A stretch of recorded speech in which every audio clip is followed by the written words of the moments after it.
Obce Veľké Rovné a Dlhé Pole ležia uprostred javorníkov v susediacich dolinách, tiahnúcich sa vedľa seba v severojužnom smere. Prvé písomné správy o ich osídlení sú zo začiatkov 14. a 15. storočia.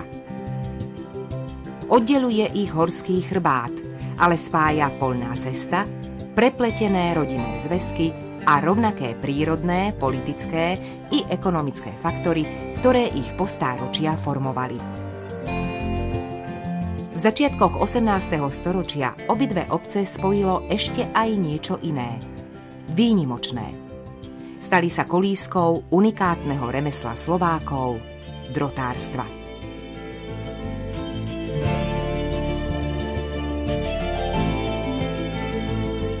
Dokázali prácu s drôtom rozvinúť do takých foriem a materiálnych prejavov, ktoré nemali vo svete obdobu. Pre obidve obce je typické kopaničiarske osídlenie. Len Veľké Rovné má okolo ústredia 50 osád.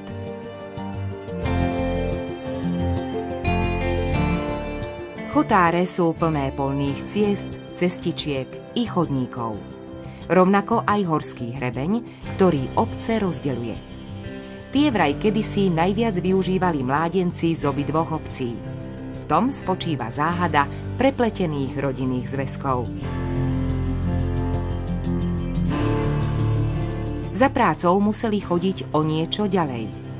Na tomto mieste sa s rodnými obcami lúčili pri odchodoch do Slieska, kde už koncom 17. storočia ponúkali prácu železiarske huty a drôtoťažecké manufaktúry.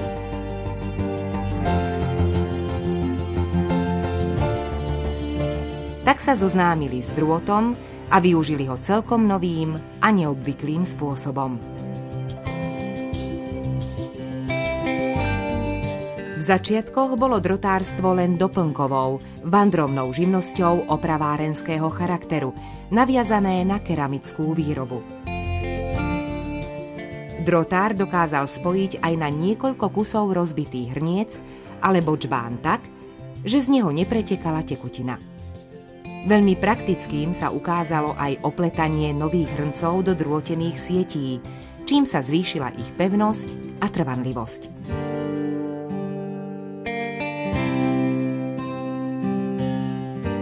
Nové zamestnanie prinieslo zaujímavý, dovtedy neznámy a, ako sa neskôr ukázalo, aj veľmi žiadaný, praktický produkt.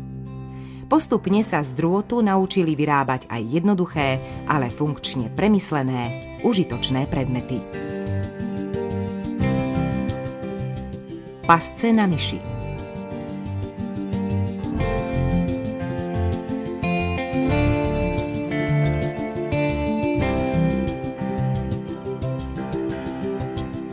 Lapač iskier na komín.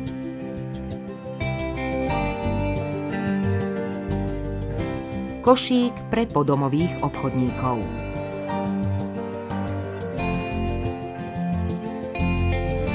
Drotárska krošňa sa stala symbolom tohto vandrovného remesla.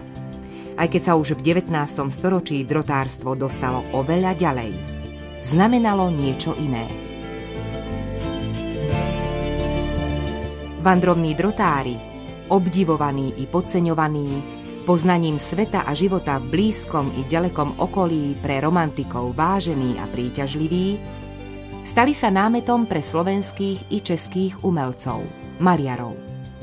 Ale aj v ich dielach cítiť odlišnosť názorov.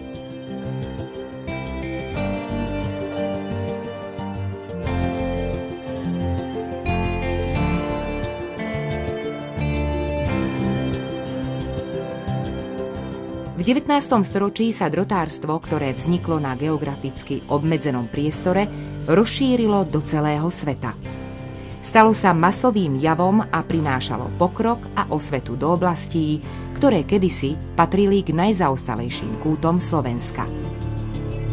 Najviac drotárov vycestovalo do Ameriky, kde si zakladali dielne. Vyrábali úplne nové a žiadané výrobky.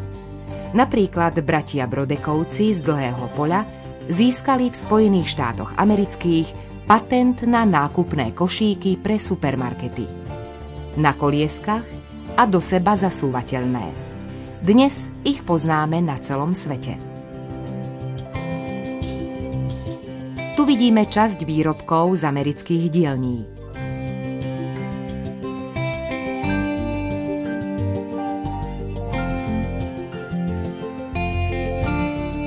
V Rusku i Poľsku sa stali obľúbenými detské hračky, ale niektoré dielne začali vyrábať aj predmety z plechu.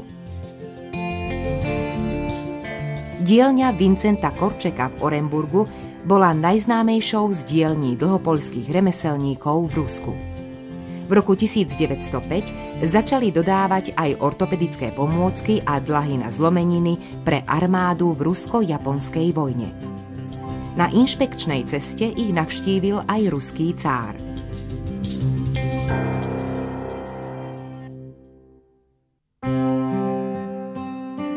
Drotári, aj tí najbohatší a najúspešnejší, vždy sa vracali domov. Stavali si domy mestského charakteru. Bratia Jozef a František Cánikovci po návrate zo Spojených štátov amerických. Ďalší drotár z Veľkého Rovného, Jozef Mičieta, po návrate zo Švajčiarska. Najstarší dom v obci z roku 1755 patril Mančárovcom. Majitelia drotárskych dielní na Ukrajine vlastnili aj jeden z najmodernejších hotelov v Kieve. O všetko prišli po prvej svetovej vojne. Juraj Rácik bol úspešným podnikateľom v Spojených štátoch amerických. Obidve obce majú pamätné izby. Vo Veľkom Rovnom dokumentujú najmä rodné domy desiatok úspešných spoluobčanov. V Dlhom Poli sa zamerali na vznik umeleckého drotárstva a prvú výstavu drotárstva a jeho národopisu, ktorú zorganizovali v roku 1940. Osobitný priestor patrí zakladateľovi umeleckého drotárstva Jozefovi Holánikovi, ktorý mal pôvodne dielňu vo Varšave, a jeho zaťovi Jakubovi Šeríkovi. Práce týchto dvoch dlhopolčanov boli základom vtedy jedinečnej výstavy. Zachovala sa drotárska dielňa Jakuba Šeríka aj s jeho portrétom.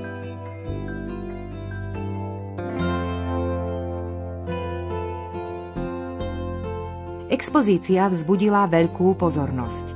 Navštívili ju viacerí členovia vtedajšej vlády, aj samotný prezident. Výstavu údajne videlo až 15 000 ľudí.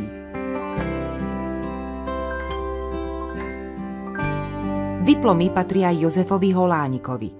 Pamätníci hovoria, že najviac bol hrdý na hlavnú cenu Gran Premio, ktorú získal na priemyselnej výstave v Ríme.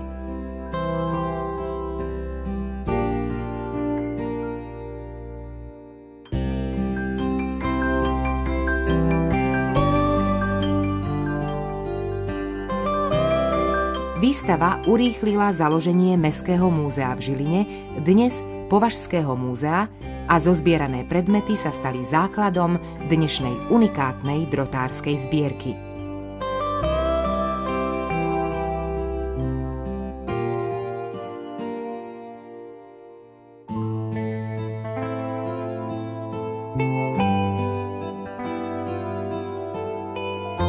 V umeleckom drotárstve pokračuje aj pravnuk slávneho majstra Jozefa Holánika a vnuk Jakuba Šeríka, Juraj Šerík.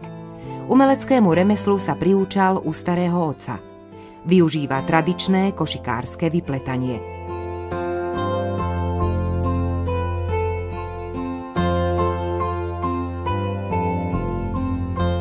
Výroba ozdobenej misy alebo vázy trvá desiatky hodín precíznej práce. Výrobky sú povrchovo upravené podľa vzoru prastarého otca, zlatením alebo striebrením.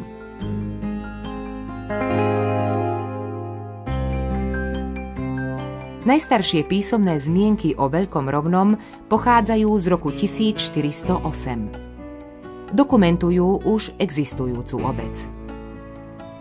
Starý drevený kostolík nahradil kostol svätého Michala Archaniela v roku 1753. Zachovalo sa v ňom aj niekoľko starších pamiatok.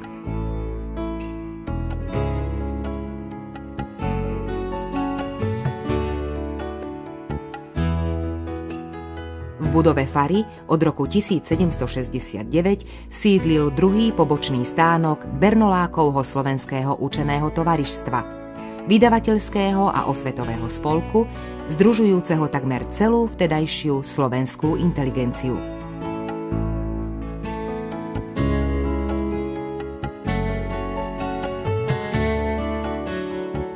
Murovaný kostol svätého Martina v Dlhom Poli postavili v roku 1736. Rovnako je bohatý na vzácne kultúrne pamiatky.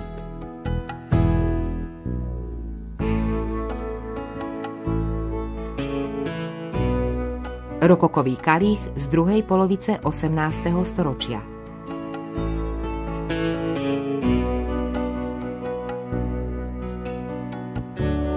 Oltárny obraz svätého Martina biskupa, dielo Jozefa Hanulu.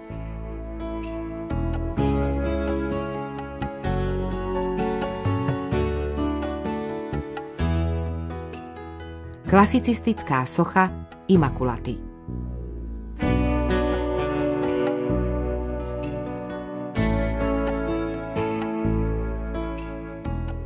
Zaujímavá je aj prehliadka súčasnej obce. Staré drevenice nerúcajú, aby na ich miestach postavili nové domy. Nové domy stavajú radšej vedľa, v záhradách alebo v prelukách.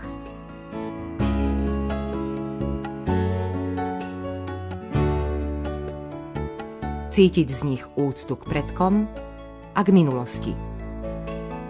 V Dlhom Poli pracujú ešte dvaja remeselníci, ktorí sa hlásia k drotárstvu. Vyrábajú praktické, úžitkové predmety.